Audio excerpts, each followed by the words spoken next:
What's up guys, welcome back to InvestingPH. Now, I failed to upload last month's portfolio update because my mom just passed away. I don't usually talk about these things, but just to inform or maybe spread some awareness, my mom just died from stage 4 liver cancer last October 17. But the cause of it was appendiceal cancer, which is a very rare type.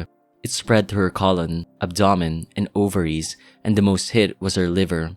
She was diagnosed back in June. Now, my mom always has her annual checkup at the end of the year, and the results were perfect, even better than mine. She never felt anything. The symptoms just appeared in May. She complained her stomach was hurting, and she immediately had her checkup during that time. I can still remember fetching her at her office during that time. After all the checkups, ultrasounds, and CT scan, instantly it dropped like a bomb to all of us. She was already stage 4 cancer. Now, appendiceal cancer has no known causes, and it's very hard to detect it early on. Usually, it gets detected when it has already spread throughout the body. She fought so hard, and we went in and out of the hospital for her chemotherapy, but the spread was so severe. Even back then, the doctor said to me, "We will be lucky if she gets to live up to a year, and chemo will only extend her life a bit." It was the first time I experienced someone dying in front of me. Though I am happy that she passed away very peacefully, she was surrounded by her loved ones, and I was holding her hand up to the last moment. My mom feared being bedridden, and it was a blessing she didn't experience it. We even went to IKEA 2 days before her death to buy her a recliner chair. Now, my mom is actually the reason why this channel even existed, because she was the reason I was inspired to invest. She was the one who introduced me to passive income. I remember it so well when I went with her to withdraw her time deposit, and she gave me the interest she earned from it. From then on, I was intrigued by the thought of making money without doing anything. I started reading books and watching videos about it. From the start of my investing journey, she supported me throughout, especially with my YouTube channel. I can still remember the times when I heard my voice coming down the stairs because she was playing one of my videos, and I got irritated that her volume was so loud, because when doing these videos, you get so fed up with your voice that it's cringy to hear it. Now, those simple things are actually the ones I will miss. Her simple reminder every Sunday that I need to go to church, her smile, her comments on my YouTube videos, her texts, her stories every dinner about her work, and her monthly grocery time. Back then, when I was still in dent school, I always said to myself when I was having a hard time, this moment will only be a memory later on. And it's so painful that those moments with my mom will now only be just a memory. I had so many plans for the future with her in it. When she got sick, I joked to her that she needed to live longer because I'm not rich yet. I'm the only one who isn't married yet because I'm the youngest, so I was joking with her that she has to live 10 years more. Though I know she wouldn't be there for that moment physically when it happens in the future, it strives me even more to reach financial freedom, to be rich, because you can do so much if you have more. You can help a lot of people, your loved ones, not only emotional support. It's how you use your money that matters. Especially with what we experience, it is so important to be stable financially. My drive just ignited even more, and I know my mom is up there supporting me. So I don't know when I'll be able to upload other content like market education, but I will try to get back to making portfolio updates because this is the easiest to do and doesn't take too much brain power. Now, I'll just do a quick recap of what happened to my portfolio last September. My portfolio had an all-time high of 3,639,685 from my invested capital of 2,705,450 during that time. This is a 34.53% gain, or 934,235 pesos. Almost all the stocks in my portfolio are in the green. If you count the dividends as well, only 2 of my stocks are in the negative, which are MegaWorld and DTMPR, which I know would recover soon. For DTMPR, yes, it was affected by the removal of Pogo, but it's a short-term problem for them. They would eventually get back up, and just by holding the company from the dividends I'm getting, well, compound those and I'm in a good position. I'd even think about adding some to it again when I balance enough my portfolio. As for MegaWorld, it's a very strong company. Eventually, I know its stock price will recover. Fast forward to October, my portfolio slightly dropped after the market dropped to the 7,100 level. My portfolio's return dropped to 30.71%, or 840,961, from my invested capital of 2,737,950. September and October were the first months that my capital gains were larger than my total dividends. As for my biggest winners so far, the ones that boosted my portfolio's returns are the bank stocks. If you're a consistent viewer of my portfolio update, I was investing hard in MBT, SECB, and AUB back then. It's just sad I wasn't able to invest more in China Bank as it was the first to go up in all the bank stocks in my portfolio.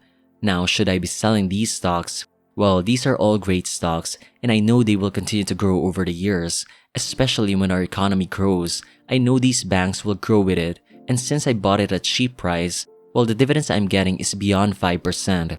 So since I've already bought it at a good deal and it gives me consistent dividends, I am willing to hold it for a long time, except for one, which I'll explain later why I half sliced it, meaning I sold half of my shares in the company, but more on that later. So my bank stocks are my biggest winners for the past 2 months. Same with some of my REIT stocks like A-REIT and C-REIT. I'm glad I really invested a lot these past months into these two. And of course, the dividends are beyond 6%. It's just sad that I couldn't buy more of it, although C-REIT is still hovering close to my buy price. And speaking of that, by the way, there's another update in the DragonFi app for the signature portfolio. Now you can see all my portfolio stocks buy below price in the app. Here you can see what is trading below my buy price, and it shows all the stocks in my portfolio. So what are you waiting for? I've shown you how great DragonFi's app is with all the tools given to you for free, and now you can easily follow your favorite content creators' portfolio, and also the portfolio of DragonFi's team, which is a dividend harvest portfolio and a strategic growth portfolio. And this is another way to support these creators, so be sure to buy those stocks in the signature portfolio to show your support. And there's more. If you sign up using my referral code, you can get up to 1,500 pesos depending on your initial funding. What are you waiting for? Try DragonFi now. Going back, as I said, C-REIT is still hovering slightly below my buy price. That's why I was able to invest more money in it. So far, I'm loving how my portfolio is diversified right now. However, I would still want to add more to the energy sector if given a chance, as well as in the holding sector. Now, REITs is the largest in my portfolio, though this would even be higher if I include C-REIT, as I'm putting it in the energy sector because it's a specialized REIT. For retail as well, I want to increase my holdings in that, but not a lot of companies in there give out good dividends.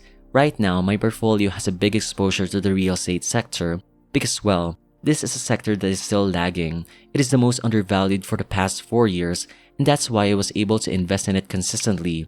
For banks, I don't know if I would be able to add more to it.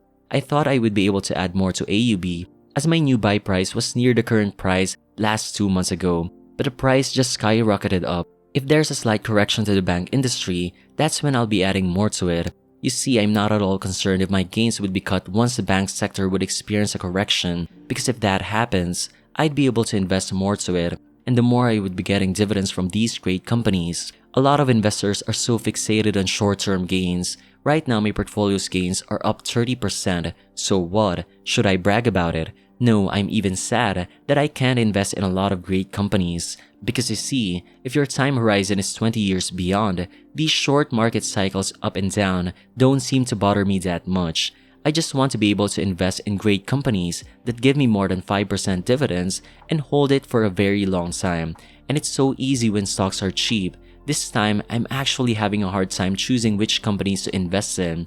So yes, portfolio is up, but on the downside, less money is invested in cheaper prices. Am I the only one sad the market is up? But anyway, for me that is how much I trust in the companies I invest in. If it goes down, I'm not at all sad because I'm even willing to invest more in it. That's why that's one of the best criteria when buying stocks.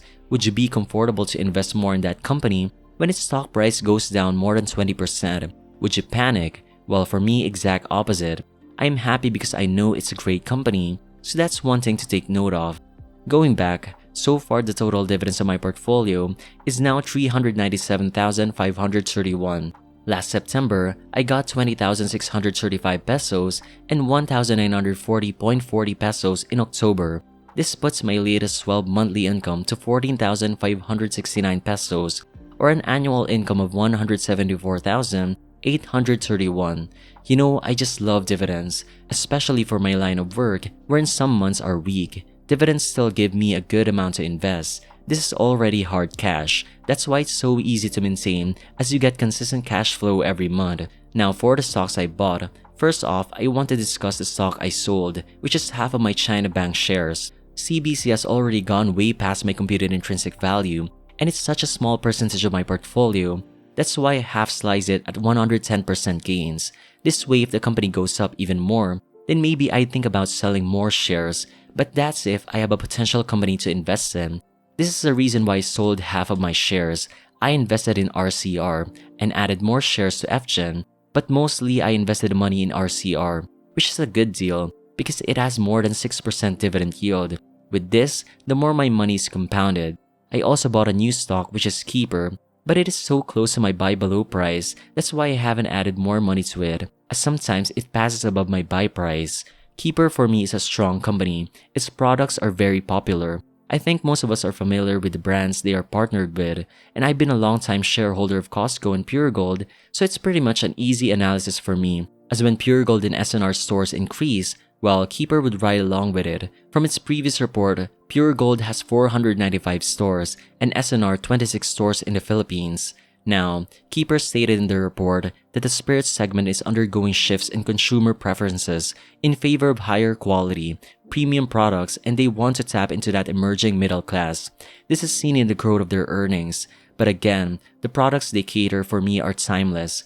Ever since I was a kid, these products have been here, always in the wine or liquor display cabinet of homes, waiting to be opened during occasions. So here's another product I'm very well familiar, with which I want to invest in. Hopefully the market would allow me to invest a lot of money in it. I hope this isn't another China bank that skyrocketed upward right after I bought it, giving me no time to invest more money. And there's more to the company. Recently, they've increased their dividend payout to 50%. Now, I also updated my buy price for Shang. I said in my video of the top performing stocks in my portfolio that I used a very conservative growth projection for Shang when I computed its buy price. And with how Shang is, it's still the most undervalued in terms of price ratios, P/E ratio at 3.2, even lower than Megaworld, price to book at 0.4, almost in line with FLI and Megaworld. So I really computed its buy price too conservatively because the company is growing and I can see its business would continue to do so. Its buildings are located in prime locations and they still have projects along the way. With this, my buy price is set at 3.94 and the dividends, by the way, are high. Its yield stands at 7.4%.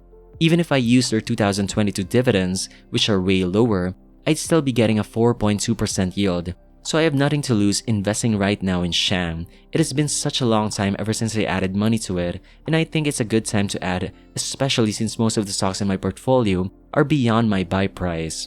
By the way, if you like the tables I'm showing, all of these are from Simply Wall Street. They have tons of tools for you, and what I really like is their portfolio tracker and watch list. This way I can stay updated about what's happening to my stocks and the performance of my portfolio.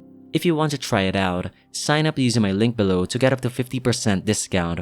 Continuing, I also added some money to these stocks, just a small amount. If you notice, I've been doing these small buys for some companies ever since they removed the minimum fee of 20 pesos. It is such a blessing for small investors like me. It is so easy to diversify your money. But the bulk of the stocks I bought were RCR, C-REIT, and FGen last month. I hope I'll be able to invest more in Keeper and Shang.